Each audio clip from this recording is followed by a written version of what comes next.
Hey, hey, hey, hey. Ain't heard this beat in a minute.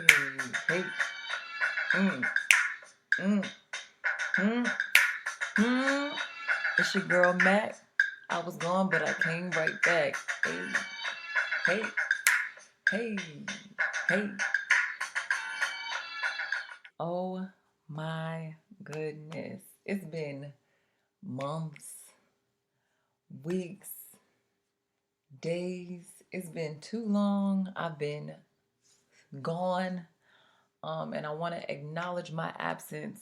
There's been so much going on in life. I know y'all can understand.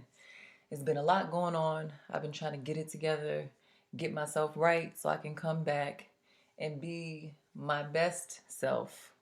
Um, so, yeah, I was gone, but I'm back.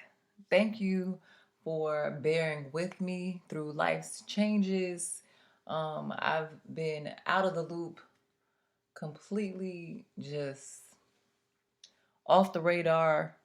Um, but I do appreciate the engagement in spite of my absence. I just ended a relationship that was no longer healthy or positive or any of the good things.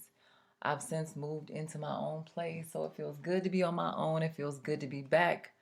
Um, so I'm here, y'all. Thanks for listening. This week, the book that I'm going to be talking about has really helped me through my transitional process. Um, Trying to get from broke to woke. You know what I'm saying? I was dealing with some broken situations, some broken people, and I'm trying not to be broke down myself. And this book really helped me out. This week, I'm talking about The Value in the Valley, a Black Woman's Guide Through Life's Dilemmas. This book is by Iyanla Vanzant, one of my favorite people, um, one of my favorite personalities on TV. I know sometimes everybody does not agree with her antics, but she's so real, and I really love her. And the messages that she communicated in this book were really helpful to me. So I highly recommend it, and I'm going to talk a little bit more about it. But again, thank you all so much for listening.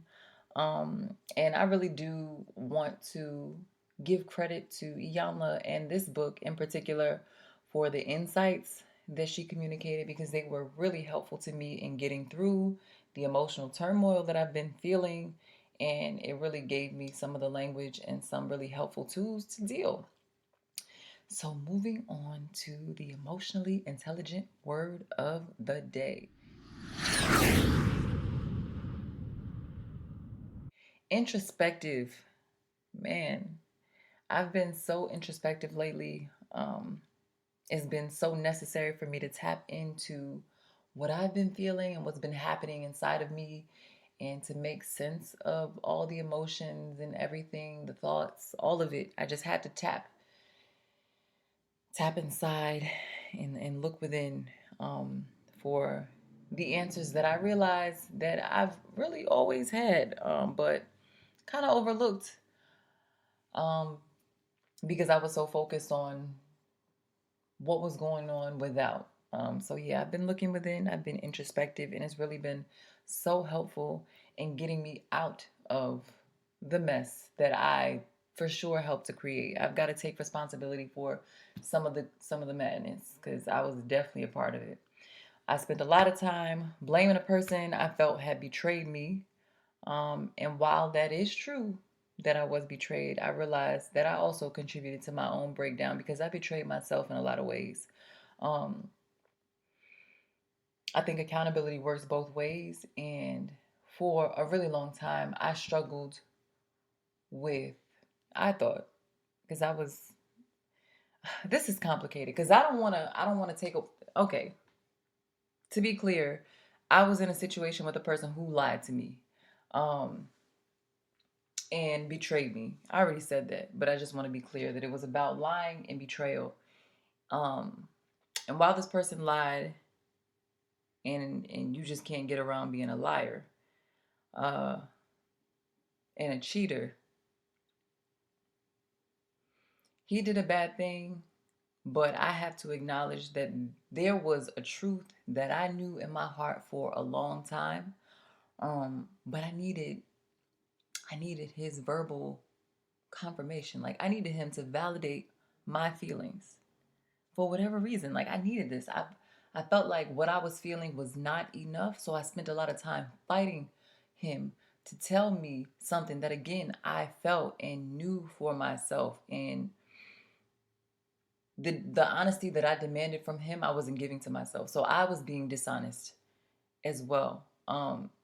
And he wasn't capable of giving me the honesty that I demanded from him. But I think in that moment I also owed that to myself, and I didn't give it to me. So I wanna take responsibility for my portion of the mess. And my lesson in all of that is to not expect more from others than I provide on my own.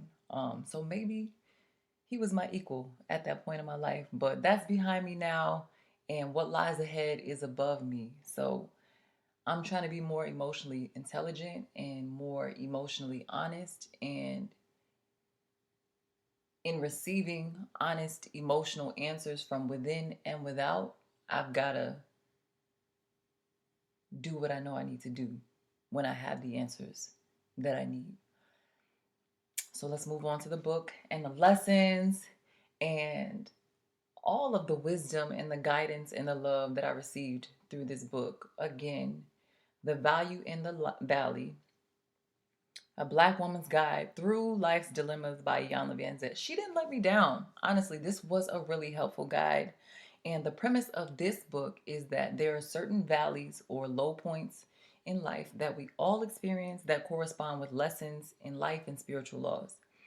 Though difficult, we can make the choice instead of running to plant and grow through these tough moments and learn to develop certain character traits and values and virtues that correspond to those low points in our lives. And so, yeah, life will continue to test us, but we can have like a tool belt to use when we encounter certain challenges in life. So, as an example, right? Because there are different values that correspond to different values. For me, in my most recent situation, I'll apply it and use a personal example. In my most recent experience dealing with that mother, you know, and dealing with him, I was in the valley of knowledge and wisdom based on Iyanla's teachings. And long story short, the way that I found myself in the valley of knowledge and wisdom is that I disobeyed the law of obedience because I knew and always had the information that I needed, but failed to do what needed to be done. And because I didn't do what needed to be done, which was to get myself out of that situation from jump, when I initially felt the feeling, I didn't want to leave because I needed more reasons, I needed more proof, more time, all of the things until it got to a point where everything was out of control and the change had to happen, right? It was no longer a situation where I needed to choose. The choice was made for me. So the life lesson during this time was faith, right? Have faith in myself and the things that I'm feeling, the things that I know to be true. And the character trait that I needed to develop was discipline. Um, I'm still working on that.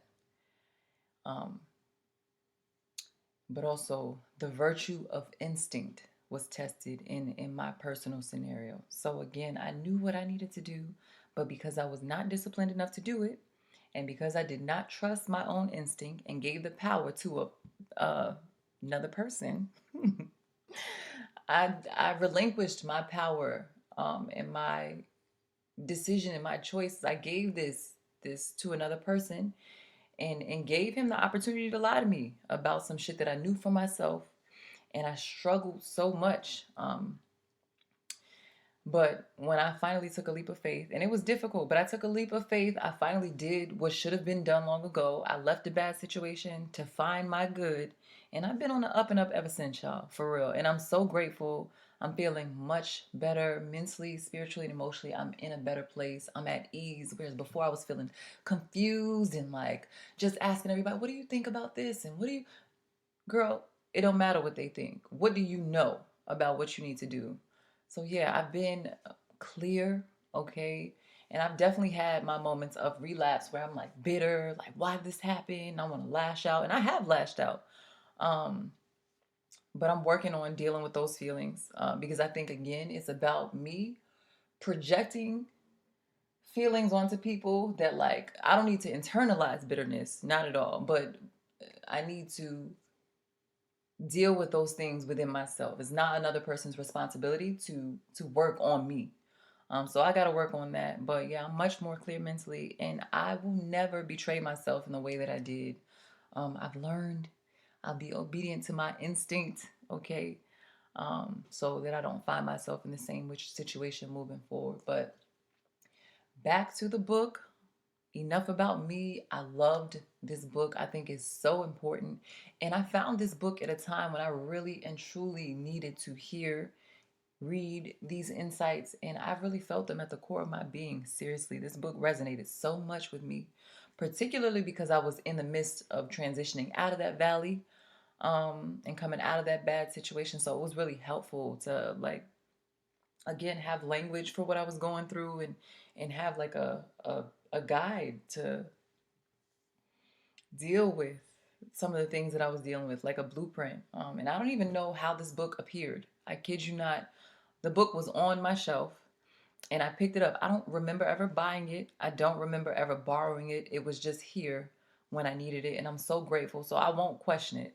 Like, there's probably a reasonable explanation as to why I have this book. But to be honest, I'm not really concerned with the hows or the whys of its appearance. I'm just grateful. And I highly recommend it to anyone and everyone that has been through any difficult time. And that's all of us. So read this book. In particular, it is extremely helpful to me as a black woman. So I will say that it's for the sisters above all. But 5 stars, all the cosmos, all the love. I thank the heavens that I read this book, and I'm glad to be back at it. Shout out to Iyanla Vanzant, man. Shout out to this lady, this woman, her insights, her wisdom, her contributions, and her gifts to the world. I appreciate it. Shout out to all my friends and loved ones who have been so super supportive of me and have held me down throughout this time and have brought like so much joy and vibrance into my life. I've been traveling and just in the midst of so much love and so much support, and like just around so many beautiful people who are fully living their lives and like loving and just I'm just so inspired. Thank y'all. I love y'all. So shout out to my friends and my family. Shout out to my nephew. He was born recently. Shout out to all the folks who are still listening. Like I said, I took some time away to work on me. Okay, I had to work on me. Okay. While I was gone, I really have appreciated the continued support and engagement so much. Thank you so much. Please keep tuning in. And if you've read Value in the Valley, let me know about your lessons learned. Share your own testimonies. And as always, hit me up on all social media and let me know what you think about this book. Shout out to y'all. Until next time, thanks again. I'm out of here. But I'll be back, okay? It's not going to be as long the next time. I promise, okay? I'm coming back.